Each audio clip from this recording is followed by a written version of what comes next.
ville du Nord, ce mardi, représente une victoire symbolique éclatante pour le colonel-président Assimi Goïta. Kidal était depuis 2013 sous le contrôle des rebelles et des groupes armés à dominante touareg. Aujourd'hui, nos forces armées et de sécurité se sont emparées de Kidal, a annoncé le chef de la junte, le colonel Assimi Goïta, dans un message lu au cours d'un flash spécial à la télévision d'État. La prise de Kidal est un succès symbolique significatif pour la junte qui a saisi par la force en 2020 la direction de ce pays confronté depuis 2012 à la propagation djihadiste et à une crise sécuritaire et politique profonde. Elle a été saluée par un certain nombre de partis et organisations. L'armée et l'État malien n'avaient quasiment pas repris pied à Kidal depuis mai 2014. Elle parachève une offensive terrestre et aérienne lancée en fin de semaine dernière. L'opération a impliqué des mercenaires de Wagner, selon les rebelles et d'autres sources, comme des élus, tandis que la junte nie la présence dans le pays du groupe de sécurité privé russe aux pratiques décriées.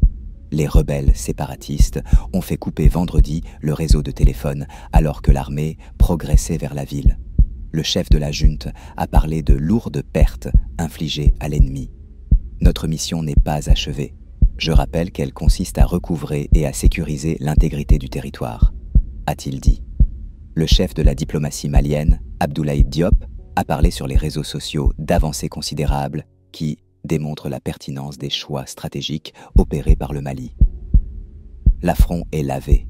L'armée malienne est de retour à Kidal après plus d'une décennie d'absence. Certes, une grande partie de la population de la ville du Nord a fui, par peur des combats ou des exactions. Certes, le flou régnait encore mardi soir sur les positions respectives des militaires maliens et des combattants de la coordination des mouvements de l'Azawad, CMA. Depuis vendredi, le réseau téléphonique a été coupé par les rebelles. Certes, la future défense de Kidal s'annonce compliquée pour l'armée malienne, à 1500 km de Bamako, dans un environnement largement hostile. Il n'empêche, la junte au pouvoir à Bamako vient de remporter une victoire incontestable.